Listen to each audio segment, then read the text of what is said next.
trazer, né? Sim. Nosso convidado, Amaury Chamorro, estrategista e consultor em comunicação política.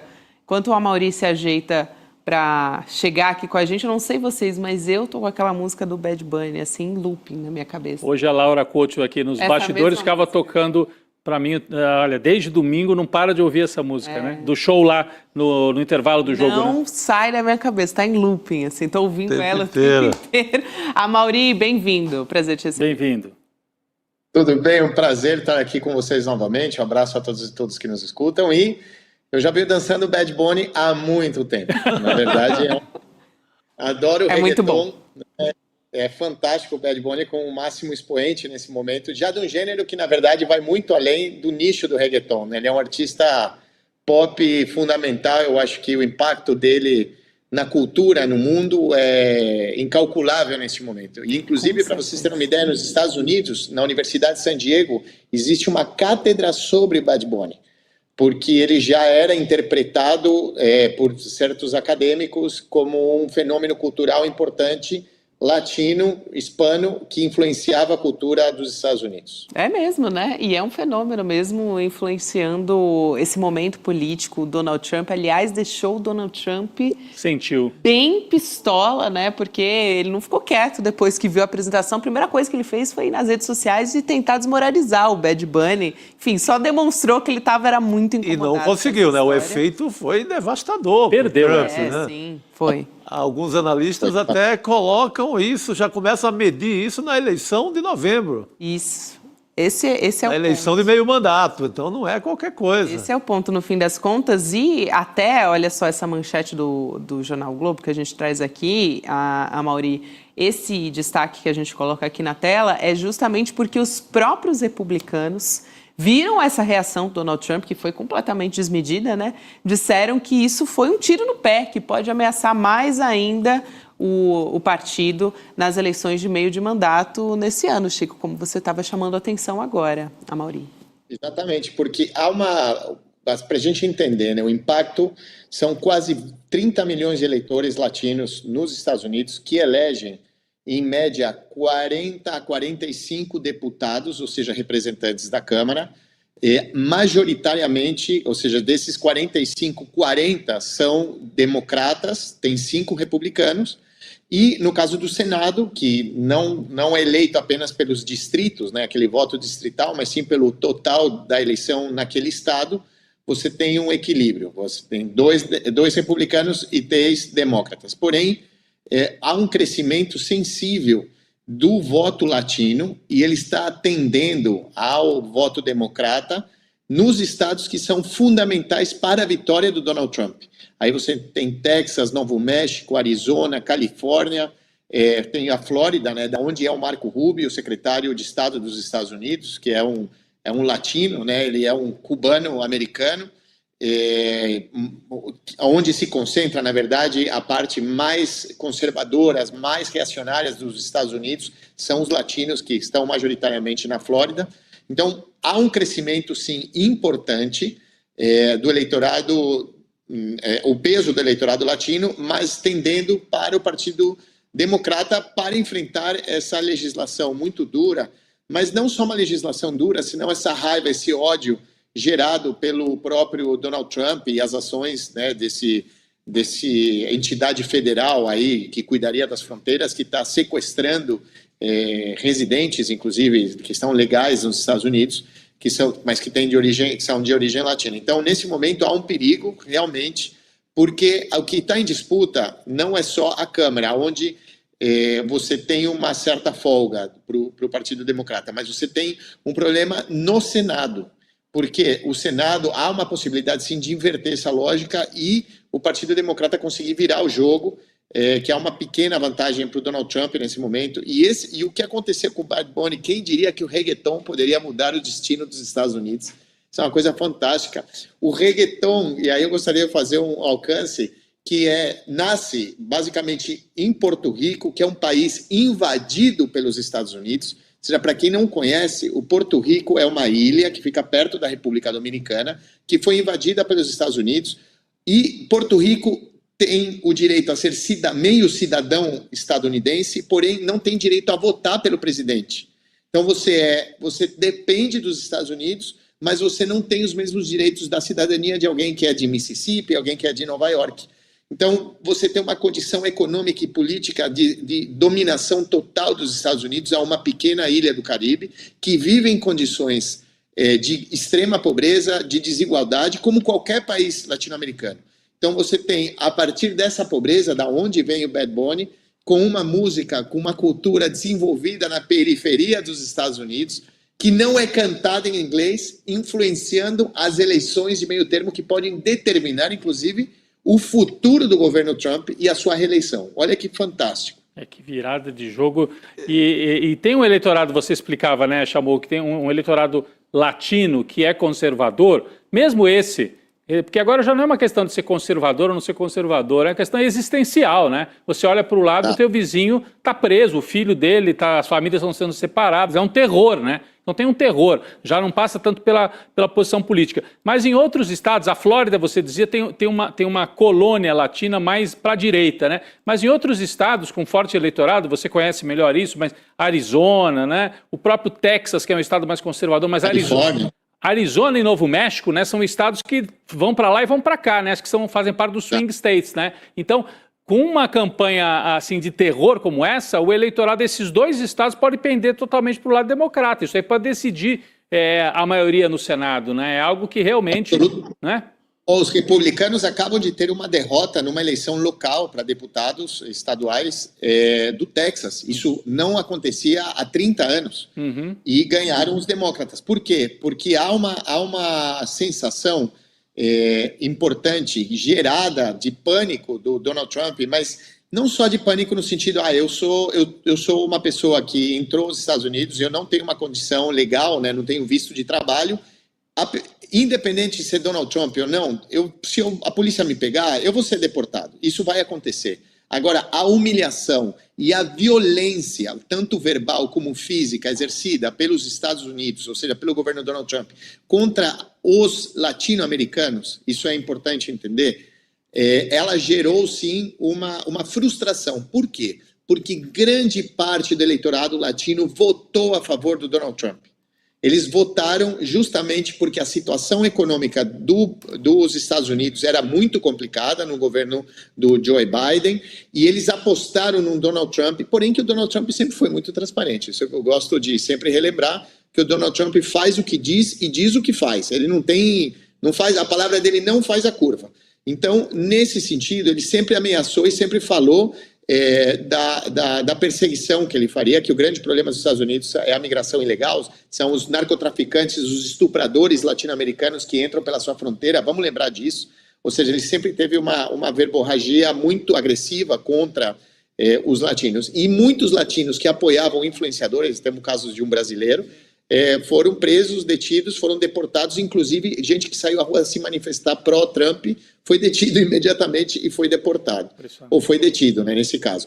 Então, a gente encontra uma realidade de uma ruptura nesse voto latino, há uma consolidação, sim, na Flórida, que é um voto importante, né, que a gente sabe que nos Estados Unidos você não elege o presidente que ganha, não é o presidente que tem mais votos, né? O Trump ganhou da Hillary Clinton tendo quase 10 milhões de votos a menos do que ela teve. Por quê? Porque nos Estados Unidos você vota e alguns estados têm mais peso que outros nessa eleição. E um deles é o caso da Flórida, que é um estado muito importante, muito reacionário, porém que vem se assustando com esse tipo de medidas do Donald Trump. Então a situação ela é complexa do ponto de vista eleitoral, mas não vemos nenhum sinal de retrocesso ou de diminuição dessa violência contra os latinos nos Estados Unidos. Se calcula que entre legais e ilegais, né, pessoas que estão, não existe ninguém ilegal, né, mas que estão numa condição de visto, que não poderiam trabalhar e moram nos Estados Unidos mesmo assim, só de mexicanos podem viver 50 milhões de mexicanos dentro dos Estados Unidos, uma população de 350 milhões de habitantes. Então você vive uma realidade complexa, de uma população que é produtiva, que paga imposto, que ajuda no crescimento da economia dos Estados Unidos, porém que nesse momento está sendo perseguida. Então, eu acho que o Bad Bunny ajudou e muito. Muito bom. E também, Chamorro, a gente estava falando aqui dessa preocupação, né, com as eleições de meio de mandato, Tem um outro, vamos dizer assim, calcanhar de Aquiles do Donald Trump, que é o caso do Jeffrey Epstein, né? Tanto os deputados republicanos quanto os democratas dos Estados Unidos não estão nem um pouco felizes com a relação do governo Trump com o caso do Epstein. Os parlamentares estão acusando o governo Trump de impor tarjas excessivas nesses arquivos que foram divulgados, né? A gente tem 3 milhões de páginas, enfim, milhares também de imagens que foram divulgadas e falam até num possível acobertamento depois do governo ter tido acesso privilegiado aos documentos no Departamento de Justiça. Somado a isso, até eu acho que vale aqui trazer uma apuração nossa do ICL Notícias. Até a gente traz aqui o Jamil Chad acompanhando de perto essa história e fazendo esse recorte de como o Brasil está se encaixando. Então, vou trazer tudo isso aqui também. A Justiça dos Estados Unidos usou um precedente de risco de fuga ao Brasil como argumento para manter o Jeffrey Epstein preso em 2019, a apuração do Jamil, como eu disse, e nessa decisão a Corte citou um caso anterior que envolvia viagens frequentes do Epstein para o Brasil e a ausência de tratado de extradição como um fator determinante para negar essa soltura também. Está respingando em diversos líderes globais essa história do Epstein, né? No Reino Unido também essa história está pegando fogo, mas o nosso recorte aqui, e que o Jamil tem acompanhado, é de como o Brasil está entrando nessa história, provavelmente, pelo menos até agora, porque parecia ser um destino justamente em que o Jeffrey Epstein cometia os seus abusos ou procurava, né, até jovens e meninas por aqui no país, o que pode denotar que tinha alguém até no Brasil eventualmente ajudando, né? Mais de uma pessoa também. Exatamente. E o que é o problema não só para os republicanos, não só para o Donald Trump, vamos lembrar do Bill Clinton. O Bill Clinton, um grande e querido amigo do Epstein, habitué da ilha do Epstein, é o grande articulador, ele e a Hillary, do Partido Democrata como um todo. Na verdade, o grande gerente, né, os Clinton são, nesse momento, a família mais poderosa por trás do Partido Democrata. E nesse momento, abrir a caixa de Pandora não respinga apenas, não suja apenas o nome do Trump, mas também do Bill Clinton. Então, a situação ela é ruim para a comunidade política dos Estados Unidos como um todo. Há um poder por trás de tudo isso muito grande. A pressão não é só do Partido Republicano, mas também de certos setores da oposição a Donald Trump, que também querem segurar um pouco a informação que possa sair desses arquivos, porque isso vai engolir tanto um lado como o outro. Então, a situação ela é muito delicada. Agora, a presença do Epstein é interessante no nosso continente, porque ele não só a questão do Brasil, como ele também esteve muito ligado à Colômbia. Né? O presidente Andrés Pastrana também era um habitué. Para você ter uma ideia, ele permitiu que a mulher do Epstein pudesse voar num helicóptero e bombardear um suposto grupo das Farc. Imagina que você põe um civil para pilotar um helicóptero militar e você bombardear aquilo que você acha que é um grupo que morreram civis inocentes, inclusive, e há fotos e vídeos dela na Colômbia vestida com o uniforme da Força Aérea da Colômbia. Então, esse é o patamar, chegando ao nosso querido Noam Chomsky, né? A gente sabe que é incômodo, mas a gente também não pode esconder isso atrás, embaixo do tapete, de como uma figura da transcendência, da envergadura do Noam Chomsky também mantinha uma relação tão próxima com o Epstein desse jeito. Então, o que a gente tem que recordar isso chega em muitos lugares. E todos esses lugares são círculos muito poderosos que não têm nenhum interesse de que isso saia, porque vai engolir o Trump, mas também vai engolir os Clinton. Vai respingar em todo mundo. Já está respingando, né? A lista tem feito um estrago no mundo inteiro. Onde a lista vem à tona, cai alguém. Está caindo gente na Inglaterra. Ontem é devastadora. O Jamil Chad citava o Mandelson, né? Sim. É um assessor direto do atual primeiro-ministro da Inglaterra, que também era super amigo do do Epstein e que está, enfim, perdeu o cargo e ameaça agora a própria existência do governo trabalhista lá na Inglaterra. Então, Epstein tinha ramificações no mundo inteiro, né? Aqui no Brasil, Gabi, é verdade que não apareceu ainda um grande nome de alguém que geria ou que era o interlocutor dele e tal. Tem, assim, sinais de que ele atuava em Natal, não é isso, Chico? Natal, o Ministério Público Federal abriu inquérito porque tem sinais, são citadas bairros onde... Ele andou por lá.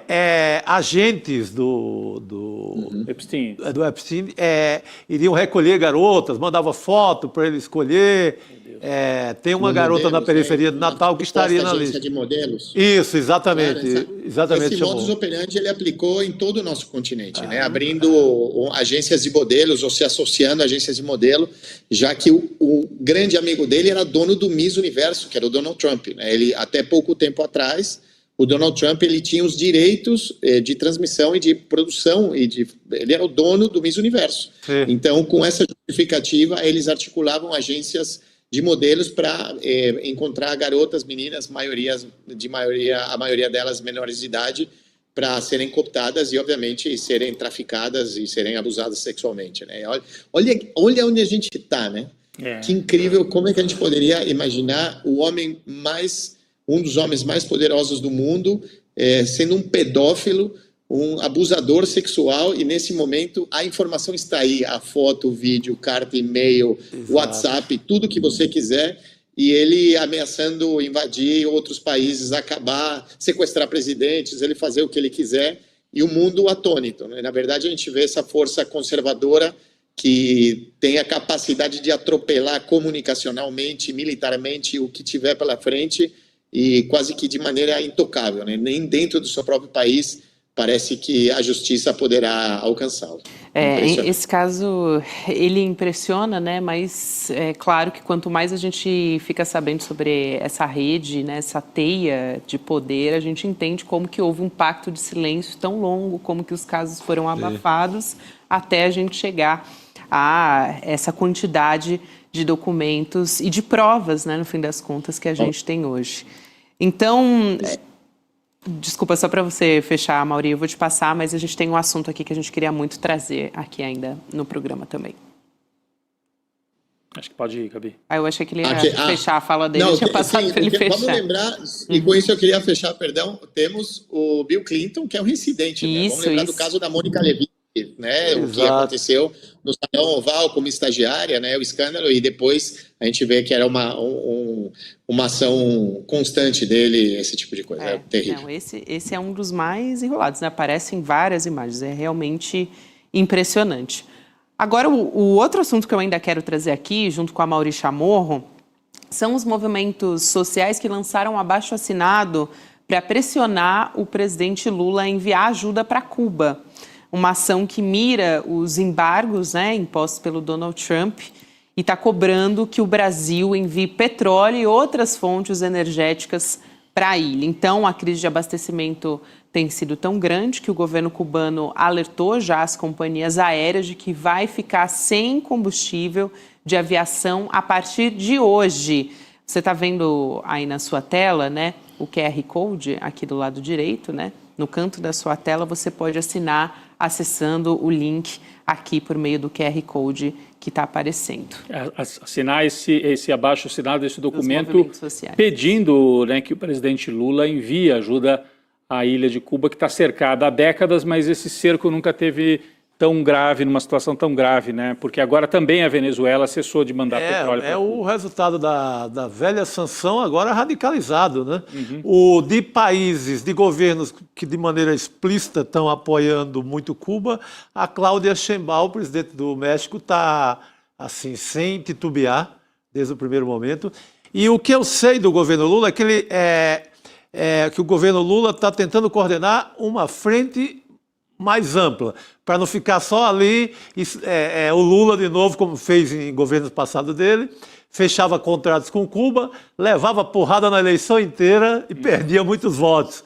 Então, que está havendo esse cuidado por parte do governo brasileiro de fechar um bloco de América Latina inteira, inclusive com o México, mas não e botar a cara e levar a porrada eleitoral o tempo inteiro. Brasil, Colômbia e México, né? Teriam que fazer e coordenar esse esforço, mas acho que é bom a gente ouvir o Amaury, que acompanha bastante esses assuntos. Tem a ligação com a Colômbia forte, que tem eleição também agora proximamente, né? O que você acha desse esforço e a situação hoje em Cuba, Amaury? Ou seja, é a dicotomia que a gente tem no momento eleitoral, onde os esquerdas, as forças progressistas, de alguma maneira, olham para o outro lado, né? Sim. Infelizmente, há um cálculo eleitoral que acaba cobrando injustamente a solidariedade que deveria ser obrigação de todo o país latino-americano com Cuba, e não só latino-americano, senão os países africanos.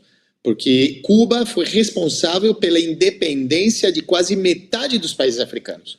Cuba mandou soldados, médicos e professores, um total de quase 600 mil pessoas nos anos 70, para ajudar e conseguir a independência de quase todos os países africanos.